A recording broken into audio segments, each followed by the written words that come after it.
Seguimos acá en nuestra segunda parte de Laborcast, capítulo especial con motivo del 1 de mayo del 2026, reforma laboral en Venezuela. ¿Qué debe contener la reforma laboral? ¿Qué es lo que se viene? Seguimos aquí con nuestros invitados, el profesor Rafael Fuguet y el profesor Reinaldo Aguilarte, miembros de número del Instituto Venezolano del Seguro Social.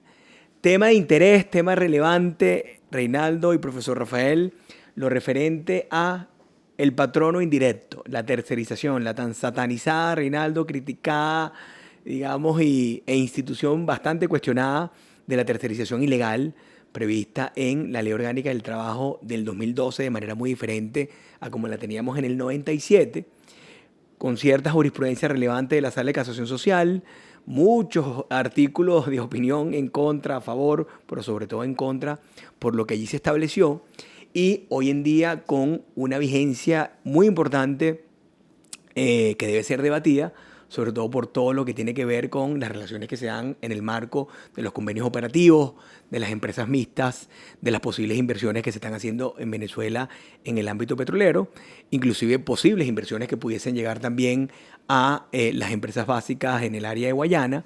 Y bueno, todos sabemos lo que ha pasado desde el 2012 para acá con la tercerización, procesos que incrementaron pasivos, incrementaron la nómina, crearon un sistema de protección sui generis, digamos, para aquellos trabajadores que se encontraban en esa institución. Recuerdo en algún momento en el estudio o en el Tratado de Derecho del Trabajo del profesor Rafael Caldera, que él hablaba del patrono indirecto cuando se refería a la tercerización, pero bueno, es un tema creo que de obligada discusión para este capítulo del día de hoy. ¿Qué opinión se le merece a la tercerización ante una posible reforma? ¿Qué deberíamos hacer? ¿Cómo se asoma esa institución jurídica laboral de la tercerización ilegal, outsourcing, intermediación, etcétera? Bueno, voy a ser bastante directo. Hay que derogar artículos 47 y 48 del decreto ley porque afectan la libertad económica y el progreso de este país. Si nos vamos a principios del siglo XX, General Gómez en el poder comienza la industria petrolera venezolana y la industria petrolera venezolana era manejada por empresas extranjeras. El reventón. Después, con el tiempo, llegó Carlos Andrés Pérez, primer gobierno, y se le ocurrió la nacionalización del petróleo. Tengo algunos amigos que dicen el error más caro que aún estamos pagando. Pero bueno, si uno lo ve en perspectiva, ese ingreso petrolero permitió el desarrollo del sistema de salud y el desarrollo del sistema educativo venezolano. Entonces, gracias a eso, generaciones de venezolanos pudieron formarse en universidades públicas y colegios públicos. Entonces, creo que esa ecuación no es tan 1 más 1 = 2. Allí nacieron las contratistas, inclusive en la legislación del 90 y en la legislación del 97, que nunca tocó esa norma, están los intermediarios. ¿Ok? Después en el reglamento del año 99, casi que el último acto normativo del presidente Caldera de su segundo gobierno, crean las empresas de trabajo temporal, que nos las importamos de España, las tropicalizamos. ¿Qué pasó? En las empresas básicas, principalmente en Sidor, ya privatizada, había mucho conflicto con los trabajadores de las contratistas. Entonces, tú ibas por Puerto Ordaz y habían grafitis bastante altisonantes en contra de la nacionalidad de los dueños de Sidor, hechos por trabajadores de las contratistas, atacando el tema de la tercerización, porque ellos decían, bueno, un trabajador de Sidor tiene todos estos beneficios laborales, pero yo, que también estoy en las instalaciones de Sidor, realizando parte de las actividades del proceso productivo de Sidor, no gano esos beneficios. Entonces, a mí me están perjudicando. Situación que también se presentó con las empresas de trabajo temporal, porque de repente la empresa de trabajo temporal era contratada por una gran empresa venezolana o multinacional y de repente esos trabajadores ganaban mucho más de los trabajadores de esa misma empresa de trabajo temporal en otro lugar. En labores análogas, exactamente. Entonces, es un tema delicado. Ese ruido llevó a el presidente Chávez en el reglamento del 2006 a derogar y eliminar las empresas de trabajo temporal cosa que ya había hecho en la Ley Orgánica de Prevención, Condiciones y Medio Ambiente de Trabajo, pero por allí ciertos personajes pidieron la nulidad de esa norma y les dieron la medida cautelar. Entonces el presidente Chávez dijo, bueno, ya que me están jugando camomina allá arriba, yo voy a tirar la eliminación desde la norma que las crea y se acaba el problema. Posterior a eso, 6 años después, ya el presidente Chávez, en medio de su tratamiento con la enfermedad que tenía, firma el decreto ley y dicta 2 normas que regulan la tercerización. Pero cuando tú la ves, la norma es una norma problemática, porque podemos estar de acuerdo con que hay que eliminar a los intermediarios. Eso podría ser, pero esa norma generó un conflicto muy profundo y sigue generando conflicto con las contratistas. ¿Por qué? Porque hay funcionarios que creen que una empresa de limpieza es una actividad tercerizada. Claro. O de comedor. ¿Sí? Yo recuerdo que me tocó dar una conferencia en ese momento con 2 profesores extranjeros en un evento internacional, pero hecho acá en Venezuela, y yo decía que la tercerización afectaba directamente la posibilidad de que Venezuela tuviera una capacidad de producción de petróleo como la que tuvo en su momento. Y me decían, pero ¿por qué dijiste eso? Bueno, por muy sencillo. La industria energética es una industria muy técnica y PDVSA no cuenta con todos los recursos para esa industria. Hoy en día, si vemos la ley orgánica de hidrocarburos, la reforma, tú te encuentras con que hay un esquema de empresas mixtas, por un lado, y tienes un esquema de operadores para actividades primarias.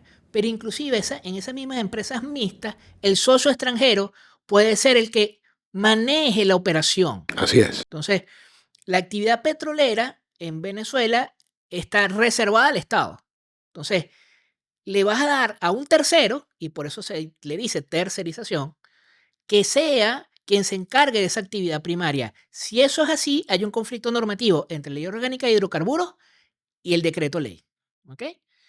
Entonces, ¿qué ocurre? Si tenemos esas normas, las empresas que vengan a operar en Venezuela pueden tener conflicto, primero porque se entiendan que la actividad es tercerizada, después pueden tener un conflicto que también es importante, que es qué marco normativo les aplica, porque en la industria energética está la Convención Colectiva Petrolera. Entonces, vamos a aplicar aquella sentencia famosa de Perenco, de los convenios operativos. ¿Esto va a ser igual que los convenios operativos o va a ser otro régimen? Ahí hay un tema.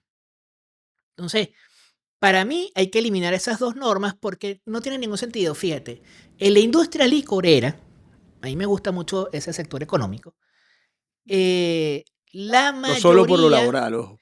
la mayoría de los rones venezolanos son hechos por empresas que las contratan única y exclusivamente para que hagan el ron, porque la dueña de la marca es otra. Es decir, estoy poniendo un tercero a que fabrique mi producto e inclusive contrato un tercero para que comercialice mi producto. Y nadie lo ve feo. Nadie. Yo no he visto a nadie diciendo, ay, qué horrible eso allá en la industria licorera. Y pasa porque así es el modelo de negocio en la industria de licores.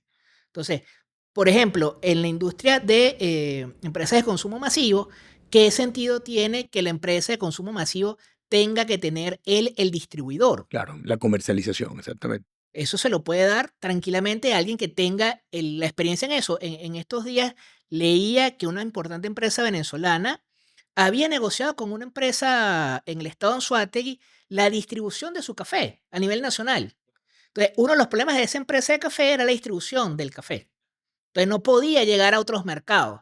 Eh, No, la tercerización no es mala. O sea, el outsourcing, que es como le dicen algunos en inglés, a mí me gusta más hablar en castellano, creo que estoy en mi país, eh, no es mala. El problema es el abuso en las figuras. ¿Sí? Si tú vas a agarrar y vas a contratar a un profesional independiente para que te preste un servicio, pero resulta ser que él no asume riesgos, no tiene las herramientas, tú se las das y lo pones a cumplir una serie de requisitos, tú dices, bueno, hermano, ¿de qué estamos hablando? Entonces, para eso existe el test de laboralidad, que está en la recomendación 198, y para los que dicen a eso, el test de Bronstein, por favor, no lo vuelvan a decir, gracias a la herencia. Eh, Porque Arturo dice, y me lo dijo a mí en un evento, que eso no lo hizo él, que porque él no entendía por qué los venezolanos le decíamos eso el test de Bronstein, que eso debería de ser el test Marín, porque el profesor Enrique Marín Quijada trabajó en el test de la oralidad. Y el profesor Enrique Marín Quijada me dijo a mí, desayunando en Táchira, comiendo pizca, que eso lo había hecho Arturo. Y le dije, mira, pónganse de acuerdo porque Arturo dice una cosa y tú dices la otra. Acuérdate que Cachicamo trabaja para la... Entonces, claro, al final el cuento es que ellos dos, como funcionarios de la OIT, fueron más o menos los que coordinaron ese gran equipo de la OIT que terminó en la recomendación 198. Y hoy en día, si tú quieres determinar si existe tercerización o no, allí está la recomendación 198. Para eso es. De hecho, inclusive la recomendación 198 te permite o ayuda a determinar si existe o no una relación laboral en trabajadores de plataformas digitales. O sea, no necesitas una recomendación adicional. Allí están los elementos. Entonces, tú me lo preguntas a mí, hay que derogar las normas, pero hay que tener cuidado. ¿Por qué hay que tener cuidado? Porque la gente abusa. El problema está en el abuso, no en si podemos tener empresas contratistas. Imagínate esto, que se considere que la empresa que tú contratas para que te diseñe una campaña, ¿verdad? Para lanzar un nuevo producto, eso es una actividad Claro, inherente. tercerizada. Es una loquera. Ojo, el presidente Chávez en el año 2012 eliminó la presunción de solidaridad en empresas mineras y petroleras. Esa no fue de gratis. Y nadie dijo nada, pasaron agachados. Todo el mundo, pa'lante. Y no existe. Y buena parte de las actividades que se desarrollan en la industria de energía tienden a tener cierta inherencia y cierta conexidad. No todas, ojo. Pero es la naturaleza, Rey. Pero es la naturaleza del negocio. Hasta por un tema de costo-eficiencia, inclusive de desarrollo tecnológico. Yo me dedico específicamente a una fase B, tú te dedicas a una fase A y el otro a la fase C, somos más eficientes, damos beneficios muy buenos porque por lo general el mercado petrolero, digamos, hay trabajadores aquí que vienen con secondment petrolero donde sus beneficios, digamos, están anclados a otra jurisdicción con beneficios sustancialmente mejores a lo de la ley orgánica del trabajo, pero sin embargo, digamos, esa puertica de la tercerización puede crear un problema al operador jurídico. Claro, entonces lo que hay que trabajar es en ese tema de decir, mira, estas normas hay que desmontarlas. ¿Por qué? Pues no tienen ningún sentido y nunca tuvieron sentido. ¿Sí? Pero, bueno, el día que se presente el problema de que alguien diga, mira, yo la verdad es que soy trabajador de bueno, evaluemos si realmente había una contratista o no. Porque puede haber un fraude de fondo, pero eso es otra discusión. Pero si no hay un fraude, entonces lo que tenemos que analizar es si hay solidaridad laboral o no. Es decir, si la actividad es inherente o conexa. Y si existe el ánimo de defraudar, que yo creo que es el quid de todo este tema, que al final es un tema estrictamente factual, iremos a la evidencia y a la actividad probatoria para ver a qué obedece, pero lo cito ¿por qué, Reinaldo? Porque, insisto, debería estar acompañado, si tú estás dando unos incentivos en la ley de hidrocarburos, una actividad que esencialmente trabaja con labores de outsourcing o tercerizada, cónchale, creo que la ley orgánica del trabajo debería tener un acápite especial donde se le dé cierta logicidad de cara a lo que se pretende hacer, no solo en el ámbito de hidrocarburos, sino también en todo el sector extractivo venezolano. Claro, mira, las empresas tecnológicas, por ejemplo, tú puedes comprar una computadora, pero sus componentes Todos lo hace son- otra persona. Así es. El chip es de alguien, el disco duro es de otro, la carcasa es Y de otra además empresa. fabrican en mercados que son bastante desregulados. Entonces, hey, cuidado, yo me acuerdo cuando daba clases, ya no doy, recuerdo que un estudiante me decía, ¿por qué es que la tercerización y tal, y el capitalismo? Y yo le dije, bueno, pero hagamos algo. ¿Por qué no vienes desnudo a clase? ¿Ah?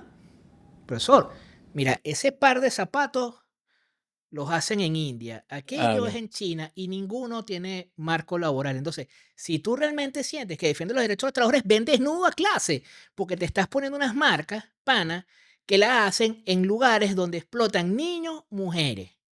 Entonces, discutamos otra cosa. ¿Tú quieres discutir conmigo? Chévere, pero no te me vengas vestido, por lo menos vete desnudo. Claro.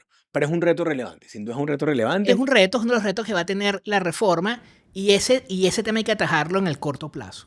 Sí, indudablemente. Sobre todo de cara, y recordemos, o sea, gran parte de la actividad nacional específicamente no va a venir de las Big Four o de las Big 10 internacionales del petróleo, sino que la inversión nacional va a estar en las contratistas venezolanas, en las subcontratistas venezolanas, que se van a ver incentivados cuando tengan un poquito más de cobertura para poder, digamos, obtener préstamos en la banca nacional o en la banca internacional, pero para realizar labores de empresas venezolanas acá, coño, y se van a encontrar con un tremendo cuello de botella a la inversión, que es la tercerización, porque el costo para ellos va a ser un costo, digamos, determinante a la hora de decidir, ¿no?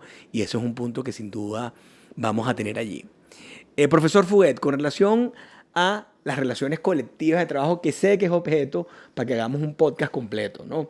Pero ahorita que estamos haciendo un paneo, estamos ahorita, tú sabes, 30.000 pies de altura, viendo desde arriba cómo puede ser esa topografía de la ley o qué aspecto nos interesaría. Cuando hablamos en el ámbito colectivo, en las relaciones colectivas, sujetos colectivos, negociación colectiva, conflicto, ¿qué se merecería esta nueva ley orgánica del trabajo que abordemos ahorita de manera diferente o que por lo menos algún aporte que sea relevante para lo que estamos hablando? Primero voy a concluir algo que dijo Reinaldo. Para aquellos que de repente no comprenden la posibilidad de la regulación específica, la ley tiene regulaciones destinadas a la construcción en materia contractual, a los restaurantes para propinas y 10%. O sea, no hay que... perfectamente lo que dice Reinaldo es correcto. Se puede legislar en forma enfocada a ciertos sectores que son de importancia en la economía nacional. No sabes lo que estás haciendo, porque podemos estar aquí 2 meses. No, No abre boca, profesor. tú no me conoces. Bueno, vamos a hacer algo muy breve, porque el abordaje no es tan complicado como pareciera. Hay un antecedente normativo que fue lamentablemente desdibujado en el decreto ley del año 2012. Hay un decreto ley del año 1958, que es el decreto ley número 440. No estamos hablando de merengue. Estamos hablando de un avance normativo importantísimo que nos olvidamos de él como tal. Ahí fue donde se reguló por primera vez la posibilidad de negociar por rama de industria, ya saliendo del núcleo del centro de producción. En el año 90, ¿qué ocurrió cuando se legisló? Correctamente se agarró esa regulación y se insertó en el marco normativo. ¿Por qué correctamente? Correctamente porque no solamente tenía una norma bien diseñada, sino la comprobación de su eficacia en el tiempo. ¿Qué hicieron en el año 1990? Ese ámbito que ya está regulado y ha funcionado, no inventemos algo que está bien. Y se insertó en la ley. Pero en el año 2012 hubo unas travesuras legislativas y desregularizaron cosas que eran importantísimas. Si usted va, y disculpa la breve, voy a tratar de ser breve. Adelante, profesor, no se preocupe. Voy a hablar de dos cosas nada más. Después hacemos otro de refiero al derecho colectivo y entonces me va a tener que amarrar. Y que en esa travesura del año 2012 se tuvo una visión muy parca de la negociación. La exposición de motivos del decreto ley 440 estaba el dibujo de lo que significa negociar en ese ámbito. Ahí se indicaba sabiamente que regular para todos, regular más allá del centro de producción, tenía 2 justificaciones. La primera, el ideal de que todos aquellos que se dedicaran a lo mismo en centros de trabajo, que tuvieran igual actividad, tuvieran las mismas condiciones. Esa es la parte ideal. Y también que no hubiera competencia desleal. Porque obviamente si A y B producen lo mismo, pero A tiene una regulación colectiva muy poderosa y B no tiene, B compite con una ventaja muy grande. Y resulta que entonces A que da mejores condiciones tiene una capitis disminucio muy grande. Y eso afecta al final hasta los mismos trabajadores de A, que son privilegiados en su regulación, pero su centro de trabajo va a empezar a decaer. Entonces, ¿qué ideó el doctor René de Sola, que fue el que redactó el decreto del número 440, que a ustedes se les olvidó? Él se encargó de recordándolos más acá. Muy prudentemente pero se ocupó de recordárnoslos antes de irse. Se dijo, epa, ese deseo de que todos estén igual nunca puede atentar contra el trabajo. Y sabiamente en esa regulación se dijo, si un centro de trabajo es llamado, es sometido a la negociación vinculante, porque el llamado en la reunión normativa laboral, que ahora se llama así, antes era la Convención Colectiva para Rama de Industria, ese llamado que hace el ministro no es una simple notificación. La convocatoria. Esa convocatoria es del otro mundo, causa Estado, porque la norma dice, y todavía la dice incluso la actual, los llamados quedan obligados. ¿Qué significa eso? Que no es que tú vienes, no es que tú vienes ya obligado de antemano. Si usted le llaman en su centro de trabajo a negociar una convención colectiva y usted no le da gana, no pasa nada. Va a haber un conflicto colectivo, va a haber cese de trabajo, pero técnicamente no pasa nada si usted no va. No me da gana de negociar. Bueno, nos paramos. Perfecto, párense. Pero técnicamente no ocurre nada. Ese llamado no tiene más efecto que ven acá, siéntate a negociar. Pero el llamado que hace el ministro allá causa Estado. Vengan para acá. Y los que negocien, obliga a todos los convocados. Y hay 500 convocados y van 10, esos 10 van a obligar a los 500. Eso no es poca cosa. Pero para preservar el trabajo, sabiamente el decreto de 440 y lo requirió la ley del 90 decía, si alguien, alguno de los convocados, fue a la mayoría de las reuniones, le hacen mitad más uno. Hubo 100 reuniones, vino 51. Al final, con la sola manifestación de voluntad de que no puede con esa carga, queda excluido, sin valoración alguna de la presidencia de la reunión normativa laboral. Y ustedes dirán que me imagino que fueron los señores que redactaron esto que tenemos ahorita. Eso es una ventaja para el patrón. No, señor, están preservándose el centro de trabajo, porque al día siguiente el sindicato puede meter un pliego individual y negociar las condiciones de ese centro de trabajo y se preserva. ¿Qué ocurre si ese centro de trabajo queda como queda hoy en día vinculado y no puede? Va a cesar, va a cerrar. Entonces, ¿qué pasa cuando el legislador no sabe de lo que está hablando? Pasan cosas como esta. Ya. Y vamos a hablar de otra cosa. Importantísimo. ¿Qué está ocurriendo ahorita? La Constitución tiene una disposición ineficaz. Se inmiscuyó en lo que no debía. Se inmiscuyó nada más y nada menos que en la autonomía sindical. La libertad sindical es un derecho humano. Significa que como derecho humano que es, toda disposición que colida con los convenios ratificados por la República decae, aun cuando estén en la Constitución. Y la Constitución tiene la intromisión del poder electoral en los actos electorales sindicales. Si bien la doctrina de la sala constitucional ha edulcorado, diciendo, bueno, es un coadyuvante, no es coadyuvante, es que tiene que ir para allá. ¿Y qué ha ocurrido? Vean cuántas elecciones se han aprobado. Y la gente dice, pero es que ahora no hay negociaciones, pero es que no hay, ya los sindicatos no sirven. Murieron de mengua, porque no les aprobaban los procesos electorales. No vamos a entrar en otras consideraciones que no sean los hechos. Claro. ¿Cuántas negociaciones hay? Hemos participado en más de 40, además de más de 10 por rama de actividad. Alguna experiencia tenemos. Cuando negociamos la última de la rama de las artes gráficas, generalmente era el expediente número 37, número 20 y tanto. ¿Saben cuál era el número de expediente? Y la negociamos, la firmamos en diciembre del año 2024. Expediente 1. Fue la única. Y la otra, la químico-farmacéutica, que es la que... Venía en camino. La traducción, estaban en mora electoral las instituciones sindicales que movían el sistema de negociación. Entonces, esos dos aspectos hay que abordarlos ya. La misma Constitución dice, unos hablan de supraconstitucionalidad, otros dicen que en lo interno se aplica por jerarquía, no importa. Una vez el doctor Morales Hernández nos habló de la supraconstitucionalidad y habló más o menos del tema. No vamos a hablar si es supraconstitucional, no hablemos si es por jerarquía. No debe cesar la intromisión del poder electoral en las elecciones sindicales. Y usted va a ver cómo se van a estimular nuevamente las negociaciones. Y va a volver a haber negociaciones. Esa intromisión, esos dos aspectos son graves en el mundo colectivo. Y usted hoy en día que habló con un juez y usted le dice cómo usted interviene en el mundo colectivo, ¿y eso qué es? asumen que es la aplicación de una convención colectiva, pero usted le habla otra cosa y nos ven así. Colectivo, los jueces no tienen nada que ver con el derecho colectivo. Y tienen todo que ver. Entonces, ese solo abordaje pone un poco de orden.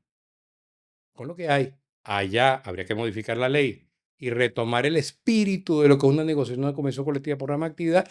Y acá hay que respetar la autonomía sindical y permitir, como siempre lo fue, que los sindicatos organizaran sus propias elecciones.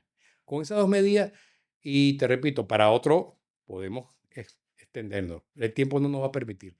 Esas dos te las dejo allí.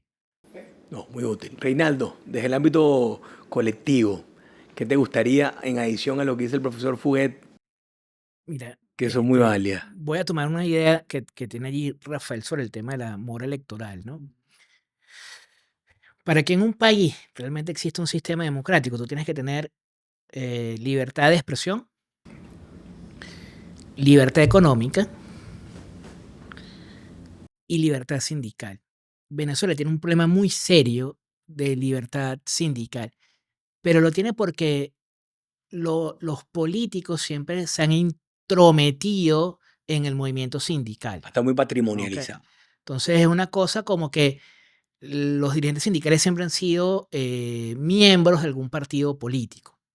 Entonces, evidentemente, eso ha generado algunos roces. En su momento, inclusive, la constituyente eliminó los directores laborales. En su momento, la sala electoral, interpretando algunas normas del CNE y de la constituyente, determinó que el que no cumpliera con el 293 de la Constitución, la elección era nula y no podía hacer actos de acción sindical. Y de allí está la norma. ¿Ok? El CNE con el tiempo dictó unas resoluciones para más o menos vender la idea de nosotros somos coadyudamos. Entonces, bueno, yo le digo a la gente, si ellos coadyudan, un sindicato podría hacer su elección. Ahora, si alguien pide la nulidad de la elección, va a haber un problema, porque seguramente alguien va a decir, la Constitución te obligaba a pasar por el Consejo Nacional Electoral. Entonces, ahí hay un tema, o sea, hay que eliminar la intervención, y eso lo dice la misma OIT, del Estado en las elecciones de las organizaciones sindicales. Porque así como intervienen los sindicatos, intervienen los colegios profesionales y en cualquier cantidad de elecciones que no tiene por qué intervenir. Yo creo que, por ejemplo, el tema de la representatividad de las organizaciones sindicales es un tema importante a trabajar.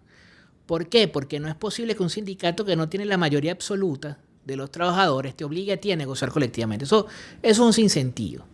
Rafael tocaba hace un rato atrás el tema del depósito de la convención colectiva. Con la ley anterior había mucha discusión sobre validez y vigencia. Rafa, que es un experto en el tema colectivo y profesor en el tema, sabe muy bien todas las implicaciones de que eso deriva. Hoy en día la norma dice tiene que estar homologado para que tenga validez y vigencia.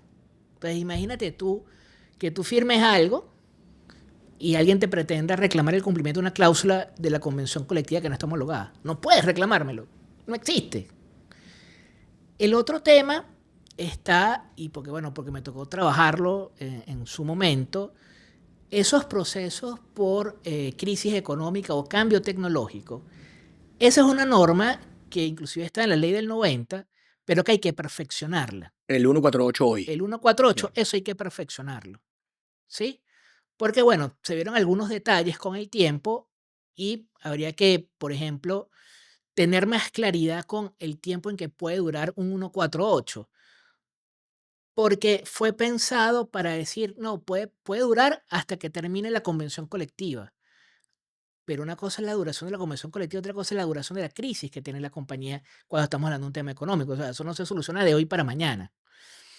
Y tiene un tema de qué pasa cuando tú estás agrupando varias organizaciones sindicales en ese pliego del 148. O sea, ¿qué pasa si tú agrupas 10 organizaciones sindicales y 4 se niegan a firmar y te firman la mayoría? ¿Es extensible el Perfecto, acuerdo? claro. Yo creo que sí, ¿ok? Porque estás hablando de preservar la fuente de empleo. Entonces, la malcriadez de una organización sindical no puede poner en riesgo la fuente de empleo de ninguna persona. Entonces, ahí hay un tema de ponderación de derechos e intereses. Entonces, esas normas creo que son fundamentales trabajarlas. Yo sí creo, y capaz me van a sacrificar, en que, por ejemplo, la licencia sindical, un dirigente sindical no puede tener más licencia sindical una vez que se le vence el periodo. ¿Por qué? Porque hay dirigentes sindicales que incurren en mora electoral, ¿verdad? O incurren en no presentar la rendición de sus cuentas y pretenden seguir siendo dirigente sindical y gozar de la licencia sindical nada más para no trabajar. Entonces, tiene que haber una sanción contra esos dirigentes sindicales, ¿sí? Ojo, entiendo que hoy en día uno de los problemas con la mora electoral es inclusive los conflictos internos que tienen algunas organizaciones sindicales, que se dividen a lo interno, se congelan y no terminan de ir a la instancia. Entonces, yo sí creo que allí hay unos temas a trabajar, e inclusive yo regresaría a aquella norma que tú y yo estudiamos en la universidad y que Rafael aplicó mucho como negociador, que es que las partes nos ponemos de acuerdo para excluir del ámbito subjetivo de la convención colectiva a determinados trabajadores. ¿Por qué? Porque, bueno, esos que están excluidos tienen un régimen más favorable que esa convención colectiva. Claro. Claro que es un temazo, indudablemente, trabajadores de dirección, los mal llamados de confianza, pero es un capítulo que se viene. Fíjate que yo creería, Reinaldo, y no tengo data para decir, siempre nos enfocamos, no sé si por un tema de rating, por un tema de cómo yo obtengo mayores dividendos políticos. Cuando yo digo no es porque seamos políticos, digo como país, en anunciar el derecho individual como más relevante que el derecho colectivo. Fíjense que los SETSI de la reforma nadie ha hablado de otros temas que no sean salario, prestaciones, inamovilidad, 2, 3 cosas por ahí, tercerización. Pero el ámbito colectivo, insisto, que es tan importante, porque insisto, se tutelan más derechos fundamentales en el ámbito colectivo, se tutela más estructura de costo, viabilidad económica en el ámbito colectivo, pero no le damos la preponderancia. Te ayudo. Claro que sí, profesor, porque le quiero hacer esa pregunta. Pero inclusive en el ámbito académico de la cátedra, o sea, del derecho del trabajo, Rey, tú lo sabes, en la visión de la católica, cómo es, la visión de la central, el profesor Fuguet la puede tener mucho más clara.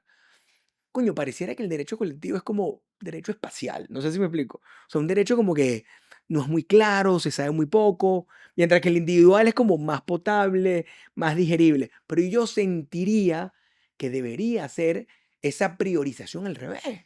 Te voy a ayudar. Adelante, profesor. Rafael Alfonso Guzmán. ¿Te suena? Me suena un poquito. Ok. Sí, porque aquí hoy en día uno habla con los muchachos y menciona a alguien y se le cae viendo así la... Estudio analítico de la ley, manual de derecho del trabajo, no, claro. Y más allá que eso. Y más allá que eso.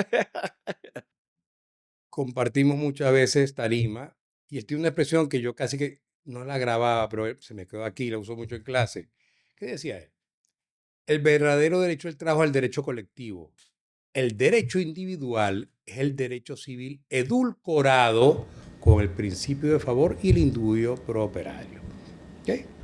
Y no lo dijo una vez. Cada vez que íbamos a una conferencia, generalmente nos ponían uno de la... mismo contrastar generaciones, ¿no?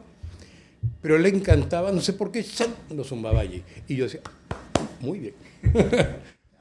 Ahora vamos a los hechos. Si tenemos más de 20 años con postración sindical, nadie se recuerda del derecho colectivo. Y esa es la verdadera explicación por la cual nadie piensa que gravita en su vida.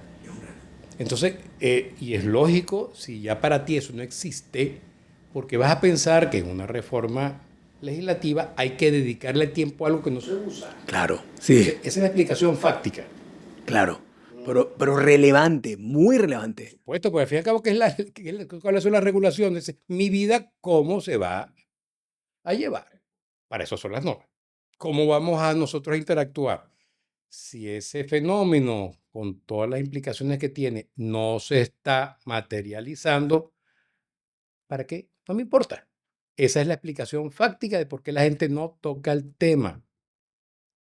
O sea, es la realidad. Tú le quitas la cortapisa de la intervención del poder electoral en las elecciones, se empiezan a activar. Punto. También milagroso no es milagroso. No es milagroso.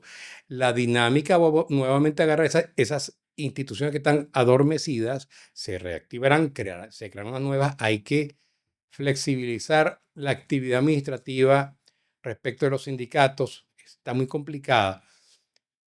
Y tú verás cómo de repente la gente empieza a pensar, caramba, mira. Y yo creo que hay un punto muy válido, profesor, que quizás se nos está olvidando, pero sé que lo tenemos ahí, que es esas atribuciones y competencias que fueron introducidas a las organizaciones sindicales, Que no las quieren, dirigidas, por ejemplo, no las quieren, regulación de costos y precios, no las quieren, no las quieren. que Tú no hablas tiene, que no tienen no nada las que ver. quieren. Uno habla con ellos, disculpa que te No, no, interrumpa. adelante, profesor. No las quieren, uno habla con ellos y dice, ¿qué me importa a mí eso? Me la pusieron. No sé si explico. Y de hecho, ustedes, bueno, no sé si recordarán, cuando la calzaron en la norma, muchos de estos señores salieron diciendo exactamente eso. ¿Para qué nos dieron algo que no vamos a utilizar? No es que, ay, qué fastidio, no nos vamos a meter en eso. Totalmente. Yo te voy a decir por qué se lo dieron. No me vas a decir que sí te gusta. Porque estábamos porque estábamos en transición al socialismo. Y esa era una forma de participación de los trabajadores en la gestión de las empresas. Lo que pasa es que cuando tú agarras esa norma y la comparas con la legislación alemana, no está ni cerca, ¿no? Claro, claro, claro. Entonces, Sí, de la cogestión alemana, Volkswagen, claro, etcétera, claro. y aquí a la mayoría de los laboralistas se les olvida que el derecho al trabajo nació en el derecho colectivo, no en el individual. Absolutamente. De hecho, a ver, el contrato de trabajo en su momento fue el arrendamiento de servicios y por eso es que tiene tanto tema de derecho civil. Pero si uno se va a la revolución industrial, a la época del señor Carlos Marx, que a Nos la gente no suena, le nos suena gusta un poquito. que lo nombre, ya Federico Engel, que además era millonario, y comienza a ver los conflictos que ellos tenían que ver en ese momento. Había un tema de explotación infantil, de explotación de mujeres, de temas de jornada de trabajo. Inclusive el 1 de mayo nace de allí, de una lucha de un colectivo. En contra de la jornada de trabajo. Sí. Correcto. Y cuando tú ves los convenios madres de la OIT, por decirlo como los más importantes, son los referentes a libertad sindical. O sea, convenio 87 y convenio 98. De eso todo el mundo. Y de allí la declaración de la OIT de que se considera que la libertad sindical es un derecho humano fundamental. ¿Ok? Entonces, allí tenemos unos elementos para entender que el derecho colectivo es muy importante. ¿Qué ocurre? A ver, a nadie, yo no sé si a Reynolds ya no le gustan, a nadie que yo conozca que esté en cierto sector le gusta un sindicato. Claro. ¿Okay? Lo ven feo. O por lo menos con la caracterización que hemos tenido. Lo ven feo, e inclusive aquí la gente se le olvida la historia de lo que fueron los conflictos importantes cuando había ese tema entre dos sindicatos a raíz de las normas que se dictaron. Sindicatos que secuestraban allá en Caruachi a gerentes que inclusive tienen nacionalidad extranjera, conflictos en el sector de la construcción donde se caían a tiros en la obra. O sea, sí, hay una historia. a ver, yo siempre le digo a la gente, si tú me dices a mí, ¿dónde está Jimmy Hoffa? Te doy un premio. Pero tenemos indicios. Y ahora la gente me pregunta, ¿y quién es Jimmy Hoffa? Hermano, usted no puede ser laboral si usted no sabe quién es Jimmy Hoffa. Y además hay una película de eso.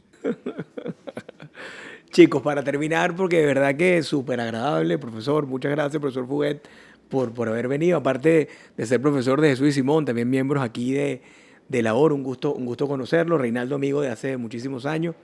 Pero yo no quiero despedirme sin que hablemos del regulador, pues brevemente, que es importante. Es decir, brevemente lo que es el Ministerio del Trabajo, las atribuciones que están en la norma, la administración del trabajo de alguna forma, por más allá que hemos hablado tangencialmente, bueno, de temas como inamovilidad, que traen consigo todos los procedimientos que están en la ley, pero yo creo que es relevante porque si hablamos de institucionalidad, si hablamos de forma país, si hablamos de un cambio, pasa por entender cómo debe ser la administración del trabajo.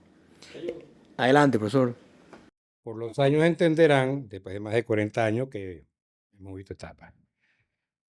Nos tocó vivir la etapa de que los inspectores no eran removibles. Fíjate que ni lo sabía. Bienvenido. Eran removibles. Para ser inspectores tenían que pasar 20 o 30 años de servicio. Muchos no eran abogados y quisieran los abogados hoy en día tener la mitad de la cultura jurídica de esos señores. Las decisiones eran unos tratados jurídicos, se ocupaban de explicarte por qué decidían y eran autónomos. Ahí no había línea. Uno se sentaba a hablar con ellos y eso discutido de alguna manera u otra gravitaba en lo que ellos iban a decidir. Yo llegué a estar negociando a las 3 de la mañana porque el funcionario decía, aquí no sale nadie hasta que no firmemos el acta. Nos tocó. Y los funcionarios avesados jamás negociaban en la inspectoría. Porque un local, el Hotel Cursal, que está aquí en la Casanova, cantidad de veces negociamos allí. Y Moreno decía, me cierra la puerta, aquí no sale nadie hasta que no se firme esta acta. No era, así explico, fuere para cerrar acuerdos y además documentarlos, porque ahora tú vas, llegó a que en la siguiente reunión firmamos nada, aquí me la firman. El señor Moreno lo llamaron no una, 1000 veces. Es del despacho del ministro, que se espera que estoy ocupado. Le pasaba algo al señor Moreno, y lo refiero porque era el verdugo, me perdona la expresión, le pasaba algo, no, disculpe, que siga con su trabajo. O sea, ingresabas como funcionario de carrera, Toda tu vida allí. lograbas ese nivel de estabilidad. Y no era removible. Y no era removible. Entonces, había un cuido en la designación, mucho cuido. Y aunque no lo creas, no era político. Hoy en día no era político. Le puedo decir varios nombres, todos fallecidos hoy. Nos tocó conocerlos. Yo era un muchacho, más joven que ustedes. Yo sí fui muchacho, que no lo parezca. Entonces, ¿qué ocurre? Y tiene que ver, es pertinente por lo que tú dices.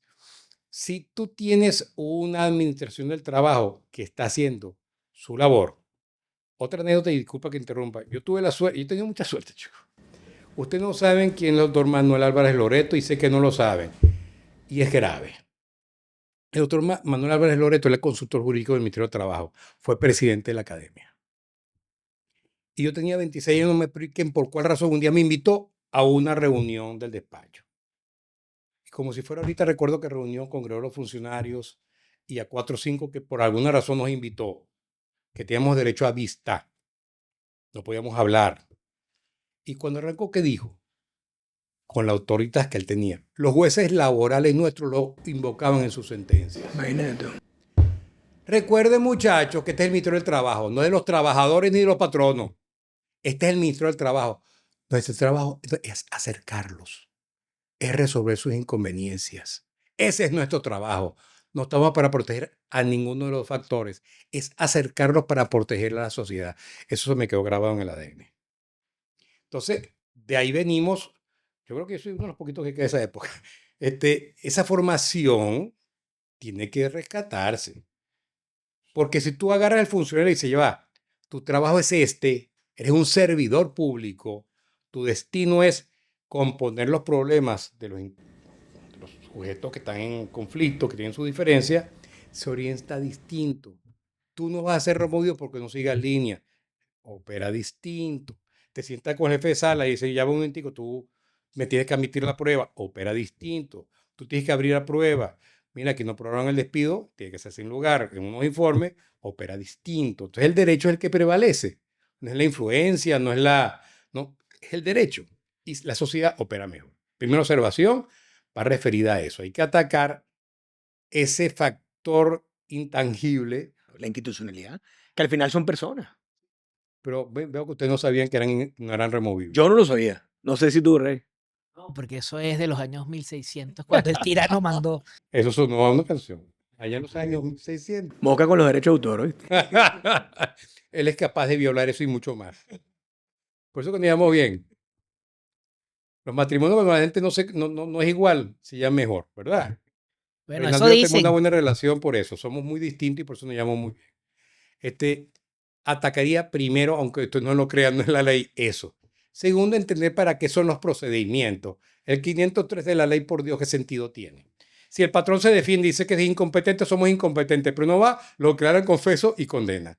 ¿Son incompetentes o no son incompetentes? Entonces, esa situación genera un cortocircuito en el que entiende algo de las instituciones jurídicas. Entonces, ¿cómo que no, si no fue esta confeso, hay que condenarlo? Vino, declaró incompetencia, somos incompetentes, porque realmente somos incompetentes. Entonces, la consistencia, porque el mensaje de la sociedad debe ser uno solo, el orden. Entonces, no es que no haya un procedimiento de conciliación, siempre lo hubo, por si acaso, siempre lo hubo, pero era conciliatorio.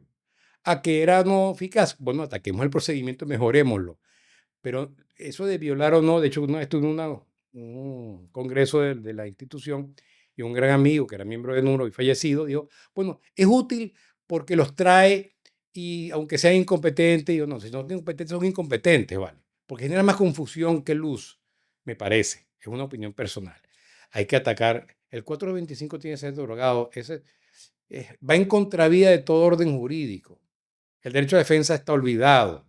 Y no es un tema de que si empresa, patrón, no, no es un tema social. Como usted lo somete a un procedimiento que no está. Llegan sin avisarle, usted no le avisan. Sin el expediente, usted no ve cuál fue la material documental donde está la presunción de buen derecho que generó el acto administrativo. Sale el acto, usted tiene que acatar, vale, tiene que acatar porque usted tiene unas consecuencias gravísimas. Y luego, cuando usted demanda la nulidad, pero es que usted no atacó los instrumentos. Pero no ataque, porque no lo trajeron, ese es su problema. Entonces, no sé si me explico, ¿no? Entonces tenemos que organizar para que las reglas sean conforme a un Estado de Derecho de justicia. No es favorecer a ninguno de los factores que estemos en el medio, porque las reglas adjetivas de procedimiento deben ser absolutamente equilibradas. No sé, para que nadie le pase por encima a nadie. Esto es un tema mucho más largo. Le damos la palabra a Reinaldo, que parece mentira, no ha hablado mucho. No, para nada. Bueno, Reinaldo, lo que más le gusta de esta parte es la parte punitiva, lo de las sanciones. la parte punitiva de las sanciones, ¿no? A ver, varias cosas, ¿no? El Ministerio del Trabajo está en un proceso de reestructuración. Ahorita, Nombraron nuevo ministro y lo primero que ocurrió es que ahora nada más existe Viceministerio del Trabajo y Viceministerio para temas de seguridad social. Antes eran más viceministerios. 4. Eso creo que apunta una idea de lo que podría ser una reestructuración profunda del ministerio, que es necesaria para bien de todos. Esto va de anécdota, 2018-2019, por allí, que veía mucho yo a los funcionarios por el tema de las mesas con los temas económicos. Me decían, a mí una de las cosas que más me causa ruido, me impacta, es que nosotros siempre protegíamos al trabajador, pero ahora tenemos que ver cómo hacemos que las empresas no cierren. Entonces tú decías, bueno, la verdad es que aquí no hay que proteger ni A ni B, ¿ok? O sea, aquí hay un tema de empleo, hay un tema de país, o sea, el trabajo no es para A ni para B. O sea, si A tiene la razón, la tiene, y si la tiene B, también. O sea, fueron tantos años que inclusive, esto lo voy a decir para que quede para la historia, ¿ok? Los funcionarios de las inspectorías del trabajo se ponían una franela que decía, defendemos los derechos de los trabajadores. Uno no puede ir a una institución que diga, ¿verdad?, que defiende los derechos de los trabajadores cuando uno es patrono, porque le están violando a uno el derecho a la tutela efectiva del derecho a la defensa. Porque el funcionario tiene que ser imparcial.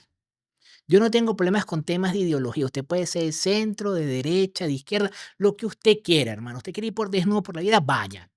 Pero lo que usted no puede ser es parcial cuando es funcionario. ¿Okay? Su trabajo no es ese. Su trabajo no es inclinar la balanza. Entonces, allí hay un problema.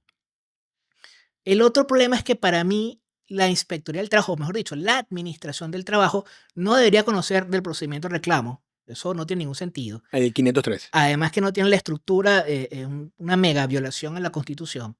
¿Por qué? Porque ni siquiera tiene un lapso para promover pruebas. Entonces, ¿para qué le aceptas a una persona humilde que va para allá a pedirte ayuda tramitar un reclamo para el que tú sabes no lo puedes decidir? Porque si lo decides, violas el derecho al juez natural. Orienta a la persona, dile que vaya a la defensa pública o que le pones un procurador del trabajo. Pero hazlo. No sigas cometiendo la arbitrariedad que estás cometiendo. Las cosas hay que decirlas. ¿Le guste a la gente o no? Lo otro, procedimiento de reenganche y calificación de falta. ¿Cómo para qué? Más allá que yo tengo un artículo escrito sobre el 425, el 425 es inconstitucional, como bien lo dice Rafael. De hecho, tiene unas cosas súper extrañas. Yo ordeno el reenganche. Si abro pruebas, entonces no estás reenganchado, sino que hay que esperar la decisión. Hermano, ¿y dónde quedó la lopa sobre los actos administrativos, la suspensión de los actos administrativos? El que escribió eso no sabe de derecho constitucional ni de derecho administrativo. Hizo una cosa ahí, un empachaque ahí de extraño. Y te voy a decir por qué. Porque existían las proviactas y le quisieron dar legalidad a las proviactas. Allí fue donde se comieron la flecha. Entonces, esos procedimientos para tribunales. ¿Ok? Para tribunales y ya está. y dejamos a la Inspectoría del Trabajo, ¿para qué? Temas de negociación colectiva, tema de registro sindical, tema de conflicto colectivo, inspecciones y sanciones. En el tema de sanciones que tú hablabas, a mí me parece que no está bien que porque una persona desacate un acto administrativo que inclusive podría estar violando sus derechos humanos fundamentales, O viciado de nulidad. ¿ok? Con lo cual, conforme al artículo de la Constitución, ¿verdad? El 25, eso es nulo, hermano, nulo como una catedral, lo metan preso. Eso no tiene sentido. Usted si quiere va y lo multa, pero no lo puede meter preso. Eso hay que eliminarlo. Lo otro, no, es que si usted cierra la fuente de empleo, se la ocupo y lo meto preso. ¿Y qué no entienden del derecho a la libertad económica que está en la Constitución? ¿Qué? ¿Lo eliminamos? ¿Cuándo lo eliminamos? Derecho a la libertad económica te permite, 1, montar tu negocio. 2, tomar todas las acciones necesarias para conservar el negocio. 3, cerrar el negocio. Aquí hay una sentencia donde se dijo, después que hubo un cierre de una empresa, que eso era un cierre ilegal, cuando la empresa había cerrado porque había cumplimiento del objeto, era imposible cumplimiento Con del el objeto de la social, compañía. claro. Hermano, si no puedo cumplir con el objeto social, el Código de Comercio me permite cerrar y no es un cierre ilegal. No es boicot, no es guerra económica ni nada de eso. Pero es que inclusive, Reinaldo, eso que tú dices, tiene una génesis más grande aún, que es la definición del derecho de propiedad que está en la Constitución, donde expresamente dice que el Estado se puede reservar cualquier área de desarrollo económico para su explotación. ¿Qué O sea, quieres que te imagínate diga? tú. Porque tienes un problema de entender qué es la libertad económica y qué es el derecho de propiedad. ¿Ok? Entonces, ahí hay un conflicto muy, muy fuerte sobre eso. ¿Ok? Y lamentablemente mucha gente en ese tema parte de su ideología. Entonces, escriben desde su ideología y no desde lo técnico. Entonces, si tú quieres que el mensaje llegue, no puedes partir de la ideología, porque si no, no llega. ¿Ok? Yo sí creo que, por ejemplo, hay que darle un voto de confianza al nuevo equipo del Ministerio del Trabajo. Están llegando y lo están agarrando en las condiciones que lo están agarrando. Entonces, Totalmente, coincido contigo, Rey. ¿qué hay que hacer? Bueno, decirle, mira, hermano, yo creo que ustedes deberían hacer las cosas de esta forma. ¿Por qué? Porque, bueno, existen estos errores y esto no puede seguir así. Tiene que ser un Ministerio del Trabajo abierto a los actores sociales. ¿Ok? Abierto a los actores sociales. Entiendo que tiene que haber una agenda para atender a la gente, pero tiene que ser un ministerio puertas abiertas. Aparte, Reinaldo, porque ya la evidencia es reciente. O sea, es decir, tenemos el número que sabemos que tenemos de la última práctica forense del Ministerio del Trabajo y sabemos cuáles son los resultados. O sea, es decir, no es un secreto para nadie. Más allá de la preferencia política que pueda tener cualquiera de las personas que nos van a escuchar, creo que los hechos hablan por sí solos. Creo que los principios que están ahí, si se utilizan y se redireccionan, es muy fácil que tengamos un impacto. Ahora, el tema es que exista, como dice el profesor, No, voluntad la política. voluntad política.